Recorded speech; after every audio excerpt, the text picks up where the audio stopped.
How to add event on iPhone calendar. So if you want to add an event on iPhone calendar, then first you need to open up your calendar application. After opening your calendar, you will get this kind of interface. Now you just need to simply go with a date.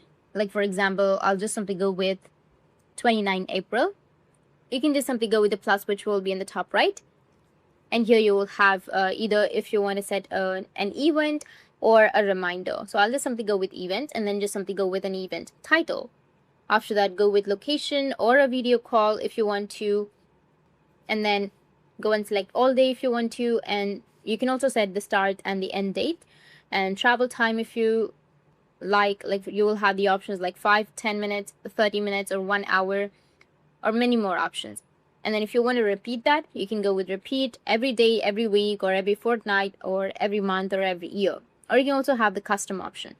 Now you can go with calendar, invitees. If you want to add any invitees, you can just simply go and invite them. And if you want to alert, you can also add an alert or any attachments or URLs, notes. And once you've edited everything, you can go with tick, which will be in the top right, and your event will be added to your iPhone calendar. That's it. And if you have any questions, feel free to comment below. Thanks for watching.